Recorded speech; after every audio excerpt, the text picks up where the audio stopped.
அனைவருக்கும் வணக்கம். இன்னைக்கு prelims and mains point of வியூல என்னென்ன கொஸ்டின்ஸ் இருக்கு அப்படின்னு சொல்லி பார்ப்போம். First one, national mineral exploration policy was launched in அப்படின்னு சொல்லி கேட்டிருக்காங்க. தேசிய கனிம ஆய்வுக் கொள்கை எப்போது அறிமுகப்படுத்தப்பட்டது அப்படின்னு சொல்லி கேட்டிருக்காங்க. ஸோ மினரல் எக்ஸ்ப்ளோரேஷன் பாலிசி அப்படின்னா 2016ல வந்திருக்கும். இதுவே நேஷனல் கிரிட்டிக்கல் மினரல் மிஷன் அப்படின்னு சொல்லி பார்த்தீங்கன்னா 2025ல வந்திருக்கும். சரியா? அடுத்தது, Geological Survey of India identified 5.9 million tons of lithium in which of the following state அப்படின்னு சொல்லி கேட்டிருக்காங்க. அதாவது எந்த மாநிலத்துல லித்தியம் இருக்கிறதாக 5.9 மில்லியன் டன் அளவுக்கு லித்தியம் இருக்கிறதாக எங்க கண்டுபிடிச்சிருந்தாங்க அப்படின்னா ஜம்மு அண்ட் காஷ்மீர்ல கண்டுபிடிச்சிருக்காங்க. சரியா?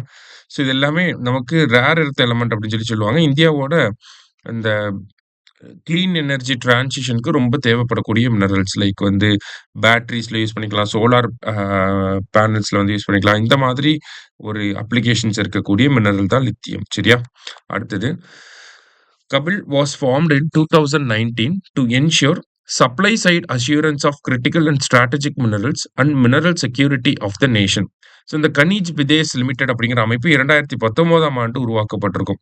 எதுக்காகனா வெளிநாடுகள்ல இருந்து கிரிட்டிக்கல் மினரல்ஸ், ஸ்ட்ராட்டஜிக் மினரல்ஸ்லாம் இந்தியாவுக்குள்ள கொண்டு வரதுக்கு தேவையான வேலைகளை இவங்க பண்ணுவாங்க. சரியா? ஸோ இது வந்து ஒரு ஜாயிண்ட் வெஞ்சர் அப்படின்னு சொல்லி சொல்லுவாங்க. ஓகேவா? கம்பெனிஸ் ஆக்ட் இருக்கு இல்லையா? கம்பெனிஸ் ஆக்ட் 2013 கீழே தான் இதை உருவாக்கியிருப்பாங்க. ஸோ இது வந்து ஒரு ஜாயிண்ட் வெஞ்சர். அதாவது 3 அமைப்புகள் சேர்ந்து தான் இதை உருவாக்கியிருப்பாங்க. NALCO, National Aluminium Company, Hindustan Copper Limited, Mineral Exploration and Consultancy Limited எல்லாமே மினிஸ்ட்ரி ஆஃப் மைன்ஸ் கீழ இருக்கக்கூடிய இந்த அமைப்புகள் எல்லாருமே சேர்ந்து தான் இந்த கபில் அப்படிங்கிற அமைப்பை உருவாக்கியிருப்பாங்க. 40:30:30 அப்படிங்கிற ரேஷியோ. இல்ல நேஷனல் அலுமினியம் கம்பெனி 40%, மத்ததுல 30:30. சரியா? ஸோ 2மே கரெக்ட் தான். போத் கரெக்ட் அப்படிங்கிறது கரெக்ட் ஆன்சர். சரியா?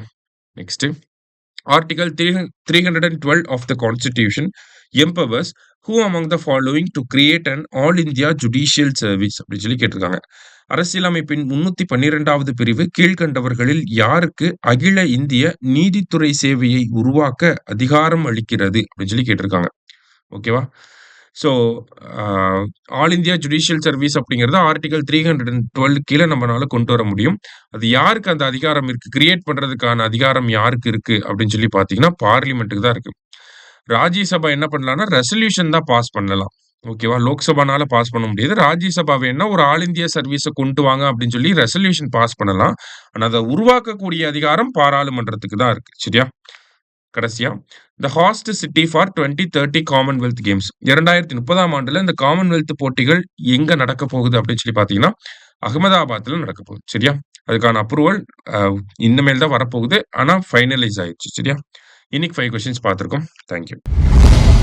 சுரேஷ் IAS அகாடமி வெற்றி